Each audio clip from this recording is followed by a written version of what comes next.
जिस अपने बहन बेटी के लिए कोई इतना खुशियां मना रहा है, अब तो जैसे कंस ऐसी बातों को सुनता है मेरे भाई आज दिमाग ही पलट गया। कहाँ खुशियां मना रहा था, इसी वाणी को सुन करके आज अचानक ही चकित हो गया। अपनी बहन देवकी की तरफ देखा, सोचने लगा कि ए मैं क्या सुन रहा हूँ।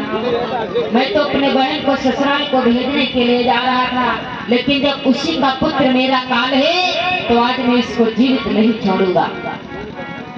दौड़ करके गया, आज अपने बहन देवकी के बालों को पकड़ करके रथ के ऊपर से घसीट करके आज पृथ्वी के ऊपर जैसे ही पृथ्वी के ऊपर पटक दिया, आज देवकी देखती रह गई। अरे भैया कंस अचानक क्या हो गया। कंस विचार करने लगा मैं अपनी बहन देवकी को जीवित नहीं छोड़ सकता हूँ। जैसे ही अपने हाथों में तलवार को लेता है, बहन देवकी के ऊपर वार करने के लिए चलता है, आज बसदेव जी महाराज सोच दिया। अरे भैया कंस अचानक तुम्हें क्या हो गया। आप तो अपनी बहन को ससुराल को भेजने के लिए जा रहे थे, लेकिन आज अचानक रास्ते में खत्म करना चाहते हो, मारना चाहते हो, क्या बात है।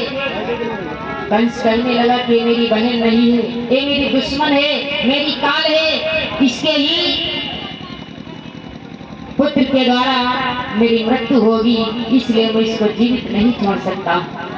जैसे बसदेव जी महाराज सुनते ही कहने लगे कि भैया तो आप अपनी बहन देवकी को क्यों मार रहे हो। अगर खत्म करना चाहते हो तो मुझे खत्म कर दो। जब मैं ही नहीं रहूंगा तो देवकी के संतान कहाँ से होगी। कंस सोचने लगा ये तो ठीक रहेगा, जब बसदेव नहीं रहेंगे तो पुत्र कहाँ से होंगे। देवकी को छोड़ करके जैसे बसदेव को मारने के लिए चलता है, देवकी ने क्या देखा कि आज मेरे भैया मेरे पति को इस बीच रास्ते पे खत्म करना चाहते हैं, मारना चाहते हैं, मेरे सुहाग को मिटाना चाहते हैं।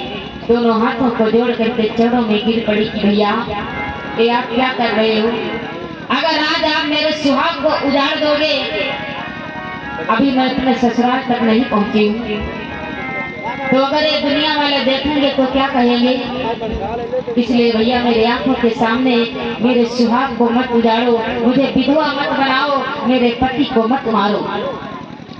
अनेक प्रकारों से देवकी ने निवेदन किया, तब जाकर के आज बसदेव जी महाराज कहने लगे कि भैया कंस अगर तुमको देवकी के संतानों से डर है तो जाओ। आज मैं आपसे वादा कर रहा हूँ कि जो भी देवकी से पुत्र होगा मैं एक एक करके तुम्हारे चरणों में समर्पित कर दूंगा। जो भी संतान होगी एक एक करके तुम्हारे चरणों में समर्पित कर दूंगा। आज कंस बसदेव की बात को मान करके देवकी और बसदेव को तुरंत वहां से वापस लेकर के आता है और ला करके कारागार में बंद कर देता है।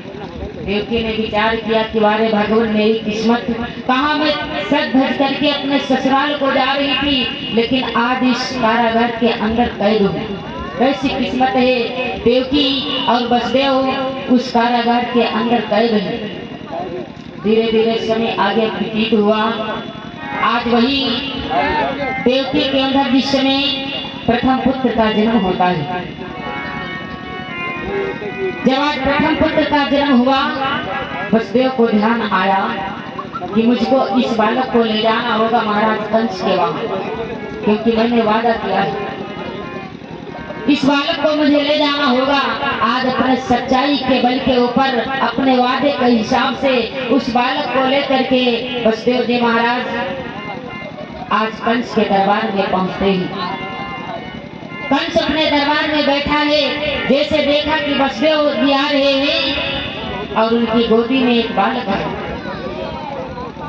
एक कौन हो सकता है। तब तक बसदेव जी महाराज पहुंच गए।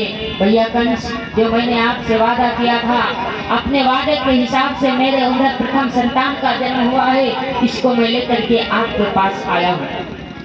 आज कंस सोचने लगा कि मेरा काल तो 8वां पुत्र है और ये देवकी का प्रथम पुत्र है, इसलिए मैं इसका वध नहीं कर सकता हूँ, मैं इसे खत्म नहीं करना चाहता हूँ। ले जाओ बसदेव इसको वापस। निष्करण इसे ना मारूंगा, ले जाओ इसे काश पे पाना।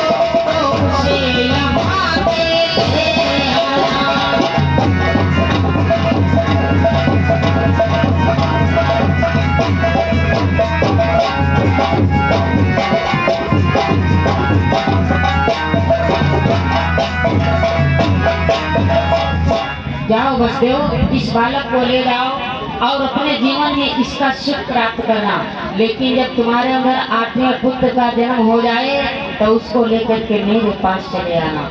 वसुदेव जी महाराज ले लिया उस बालक को, वापस लौट पड़े। उधर से तो आज वसुदेव जी महाराज आ रहे हैं और इधर से कौन रास्ते में मिल गया?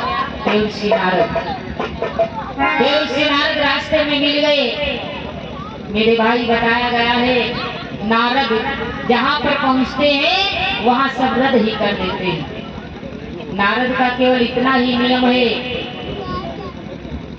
इतना ही नियम है कि जहाँ पर लड़ाई ना लगती हो, जहाँ पर लड़ाई ना लगती हो, आपस में बढ़िया बन रही हो, लड़ाई ना लग रही हो, तो नारद वहाँ पर जाकर के लड़ाई लगवा देते थे। इधर की बात उधर और उधर की बात उधर।